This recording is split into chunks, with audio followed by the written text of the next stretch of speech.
आज के इस वीडियो में राष्ट्रीय शिक्षा नीति के तहत संचालित बीए सेकंड सेमेस्टर राजनीति विज्ञान मेजर विषय से संबंधित महत्वपूर्ण टॉपिक राज्य के बारे में चर्चा करेंगे। इस वीडियो में हम राज्य के अर्थ और परिभाषा, राज्य के आवश्यक तत्व, राज्य के कार्य और राज्य के उत्पत्ति के सिद्धांतों के बारे में चर्चा करेंगे, जिसमें दैवीय उत्पत्ति का सिद्धांत, शक्ति सिद्धांत, सामाजिक समझौता सिद्धांत, मातृ सत्तात्मक व पितृ सत्तात्मक सिद्धांत व ऐतिहासिक विकासवादी सिद्धांत की चर्चा करेंगे। नमस्कार साथियों, मैं डॉक्टर मोहित मलिक आप लोगों का हार्दिक स्वागत करता हूं पॉलिटिकल साइंस के यूट्यूब चैनल पॉलिटिकल पार्लियामेंट में।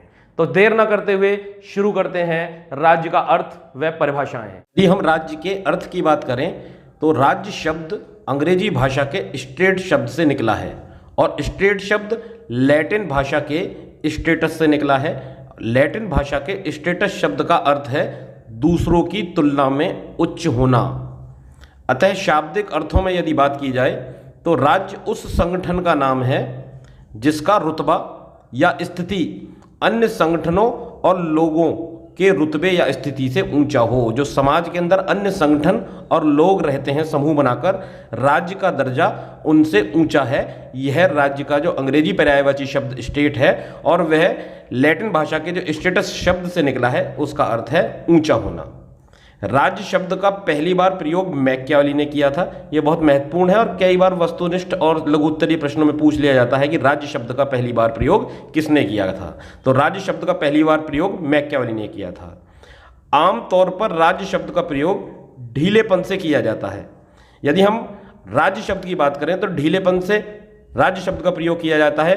और हम राज्य के लिए अधिकतर यदि हम मैप के माध्यम से देखें तो हम राज्य के लिए यदि भारत का इस नक्शे को देखें तो राज्य शब्द के लिए हम छोटे छोटे इन प्रदेशों को, जो कि भारत के संघ की इकाइयां हैं, इनको राज्य शब्द के लिए प्रयोग कर देते हैं। जैसे उत्तर प्रदेश, पश्चिम बंगाल, राजस्थान, मध्य प्रदेश आदि के लिए हम राज्य शब्द का प्रयोग कर देते हैं। लेकिन राजनीति विज्ञान की दृष्टिकोण से यह पूरी तरीके से अनुचित है। यदि हम राजनीति विज्ञान के दृष्टिकोण से देखें तो ये संपूर्ण भारत एक राज्य है, बाकी सब छोटे छोटे प्रदेश हैं जो कि भारत के हिस्से हैं। तो यदि हम देखें जो ढीलेपन से प्रयोग किया जाता है, उदाहरण के लिए यदि बात करें तो संघ, भारत की इकाइयों, प्रदेशों या खंडों के लिए हम राज्य शब्द का प्रयोग करते हैं, जैसे उत्तर प्रदेश, राजस्थान, पश्चिम बंगाल आदि, जो कि राजनीति विज्ञान में राज्य की परिभाषा के अंतर्गत पूरी तरीके से अनुचित है। राज्य व्यक्तियों के एक ऐसे संगठित समूह से बनता है जो एक निश्चित भूभाग पर निवास करते हों, जिनकी अपनी सरकार हो। पहली चीज, वो निश्चित भूभाग पर निवास करते हों, उनकी अपनी सरकार हो और जो आंतरिक व बाह्य रूप से संप्रभु हों, यानी पूरी तरीके से उच्च हों। इस स्थिति में यदि हम देखें तो भारत, श्रीलंका, बांग्लादेश, अमेरिका आदि राज्य के उदाहरण हैं, जबकि उत्तर प्रदेश, पश्चिम बंगाल, राजस्थान, मध्य प्रदेश राज्य के उदाहरण नहीं हैं, क्योंकि उनके पास निश्चित भूभाग है, वहाँ पर निवासी निवास करते हैं। और वह एक चीज़ जो नहीं है वह है संप्रभुता, क्योंकि वह आंतरिक व बाह्य रूप से संप्रभु नहीं है, उच्च नहीं है। उनसे उच्च भारत का संघ है जो कि उनको अपने नियंत्रण में रखता है। वह बाहरी व आंतरिक रूप से पूरी तरीके से स्वतंत्र नहीं है, पूरी तरीके से संप्रभु नहीं है, पूरी तरीके से उच्च नहीं है। यहाँ हमने राज्य के अर्थ को जाना। अब हम देखते हैं राज्य की परिभाषाएं। सबसे पहले हम अरस्तू के अनुसार राज्य की परिभाषा देखते हैं। अरस्तू के अनुसार राज्य परिवारों व ग्रामों का एक ऐसा समुदाय या समूह है जिसका उद्देश्य पूर्ण व आत्मनिर्भर जीवन की प्राप्ति है। यह परिभाषा बहुत महत्वपूर्ण है और कई बार यह पूछ ली जाती है कि अरस्तू की परिभाषा लिखिए वह छोटे प्रश्नों में, और कई बार यह पूछ लिया जाता है परिभाषा लिखकर कि यह परिभाषा किसकी है। अरस्तू कहता है कि राज्य परिवारों का और ग्रामों का एक बड़ा समूह है जिसका उद्देश्य पूर्ण व आत्मनिर्भर जीवन की प्राप्ति है। जीन बोंदा के अनुसार राज्य परिवारों का एक ऐसा संघ है जो किसी सर्वोच्च शक्ति और तर्क बुद्धि द्वारा शासित होता है। ब्लंशली के अनुसार किसी निश्चित भूप्रदेश में राजनीतिक दृष्टि से संगठित व्यक्तियों को राज्य कहा जाता है। अब राज्य की परिभाषाओं को देखने के बाद हम राज्य के आवश्यक तत्वों को देखेंगे जो कि बहुत महत्वपूर्ण है। सबसे पहले यदि हम राज्य के पहले आवश्यक तत्व की बात करें तो भूभाग, एक भूभाग पर ही राज्य बसता है, इसलिए एक भूभाग की आवश्यकता होती है। दूसरा तत्व है जनसंख्या, उस पर निवास करने वाले कुछ निवासी होने चाहिए तभी राज्य बन सकता है, और इन निवासियों के पास एक ऐसी सरकार होनी चाहिए जो उनके लिए नियम कायदे कानून बनाए जिससे वह शांतिपूर्ण तरीके से रह सकें, अपनी रक्षा कर सकें। सरकार की आवश्यकता, ये तीन महत्वपूर्ण तत्व जरूरी हैं, लेकिन जो चौथा तत्व है वो शरीर में आत्मा के समान है जिसे संप्रभुता कहा जाता है, जिसके बगैर राज्य नहीं रह सकता, वह है संप्रभुता, यानी आंतरिक व बाह्य दृष्टिकोण से स्वतंत्र होना, अपने निर्णय स्वयं लेना, आंतरिक व बाहरी दृष्टिकोण से उच्च होना। यदि अभी हमने थोड़ी देर पहले मैप के माध्यम से चर्चा की थी कि भारत के अंदर जो अंग हैं उत्तर प्रदेश, मध्य प्रदेश, राजस्थान, पश्चिम बंगाल, जिन्हें प्रदेश की श्रेणी में रखा जाता है और ढीलेपन से प्रयोग करते हुए आमतौर पर उन्हें राज्य कह दिया जाता है, लेकिन राजनीति विज्ञान के दृष्टिकोण से वह राज्य नहीं है, वह राज्य के अंग मात्र हैं, क्योंकि उनके पास संप्रभुता नाम का तत्व नहीं है, वह आंतरिक व बाह्य दृष्टिकोण से उच्च नहीं है। उनसे उच्च भारतीय संघ है, वह तो भारतीय संघ की मात्र इकाइयां हैं, और आंतरिक व बाह्य दृष्टिकोण से जो उच्च है वह भारत में राज्य नाम का जो संगठन है वह स्वयं भारत है, और भारत ही राज्य के रूप में राजनीति विज्ञान में कहा जाता है। यदि हमसे यह प्रश्न किया जाए क्या उत्तर प्रदेश एक राज्य है, तो हम कहेंगे नहीं, उत्तर प्रदेश भारतीय राज्य का एक प्रदेश है, एक अंग है। यदि पूछा जाए क्या पाकिस्तान एक राज्य है, तो हम कहेंगे पाकिस्तान एक राज्य है, बांग्लादेश एक राज्य है, हम कहेंगे अमेरिका एक राज्य है, रूस एक राज्य है, लेकिन जो अंग राज्य के अंदर होते हैं वह राज्य नहीं होते, वह इकाइयां या प्रदेश कहे जाते हैं।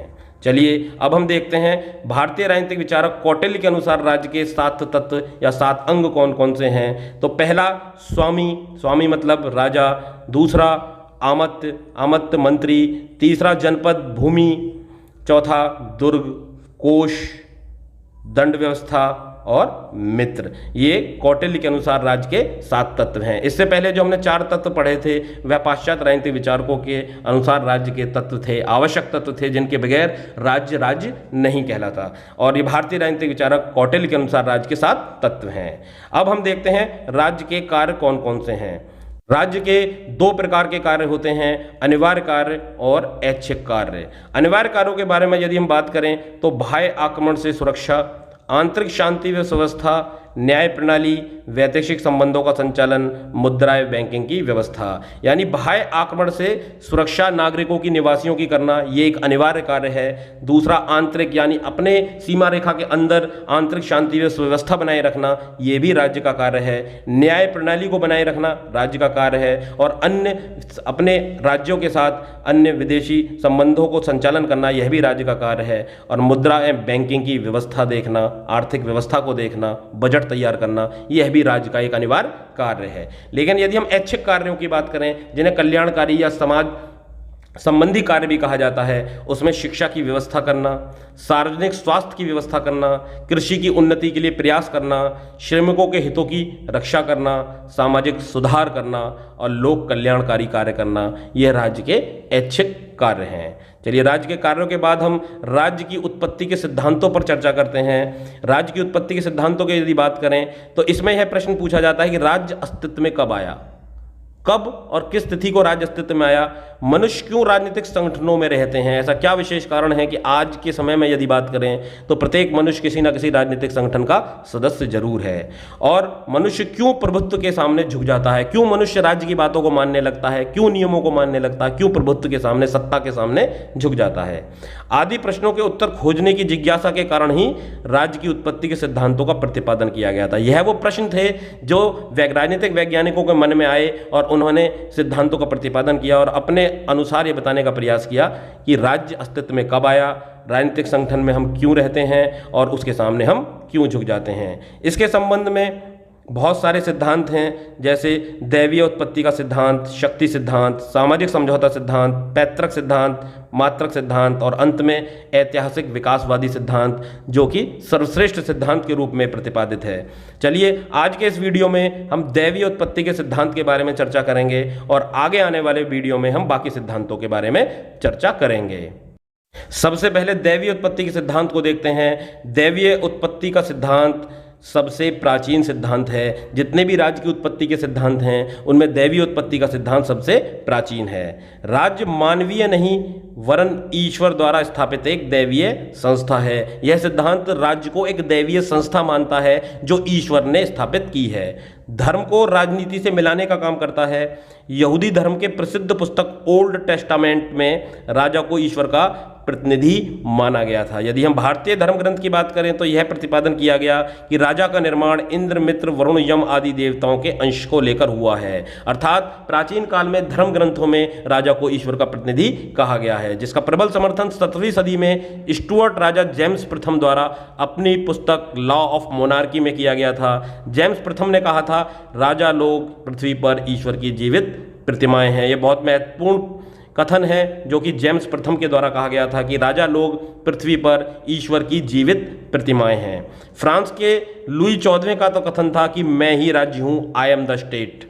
हीगल के अनुसार राजा लोग पृथ्वी पर ईश्वर का अवतरण है। यहाँ यह ध्यान रखने बात है, जब ईश्वर का अवतरण की बात आए तो आपको हीगल देखना है और जब जीवित प्रतिमाओं की बात आए तो आपको जेम्स प्रथम देखना है, क्योंकि यह प्रश्न कई बार लघुत्तरीय प्रश्नों में पूछ लिए जाते हैं कि यह किसने कहा। प्रश्न पूछ लिया जाएगा मैं ही राज्य हूँ, किसने कहा, तो आपको लिखना है लुई 14वां। प्रश्न पूछा गया कि राजा लोग पृथ्वी पर ईश्वर की जीवित प्रतिमाएं हैं, किसने कहा, तो वह जेम्स प्रथम ने। या ईश्वर का अवतरण किसने कहा, तो हीगल ने। रॉबर्ट फिल्मर और बूजे के द्वारा भी इस सिद्धांत का समर्थन किया गया है। चलिए इसके बाद हम विशेषताओं और आलोचनाओं पर चर्चा करते हैं। विशेषताओं के संबंध में यदि बात करें, राज्य को ईश्वरीय संस्था मानता है सिद्धांत और राजा को ईश्वर का प्रतिनिधि मानता है। जहां राज्य को ईश्वर की संस्था मानता है, ईश्वर द्वारा स्थापित संस्था मानता है, वहीं वह कहता है कि राजा ईश्वर के द्वारा नियुक्त प्रतिनिधि है जो ईश्वर के द्वारा भेजा गया है। ईश्वर ही राजाओं को शक्ति प्रदान करता है। फिर यह सिद्धांत कहता है कि जो शक्ति राजा के पास है संचालन करने की राज्य को, वह ईश्वर के द्वारा प्रदान की गई हैं। ईश्वर का प्रत्येक कार्य अनिवार्य रूप से सृष्टि के हित में होता है, इसलिए राजा को भी यह माना गया कि राजा जो भी कोई कार्य करेगा उसका विरोध नहीं करना है, वह भी ईश्वर का ही कार्य है। राज्य सत्ता वंशानुगत होती है, अर्थात ईश्वर ने राजा के वंश को राजा बनने के लिए बनाया है, इसलिए राजा का पुत्र भी राजा होगा। राजाओं की आलोचना या निंदा धर्म विरुद्ध मानी जाती थी इस सिद्धांत के अनुसार कि राजा की निंदा ईश्वर की निंदा के समान है।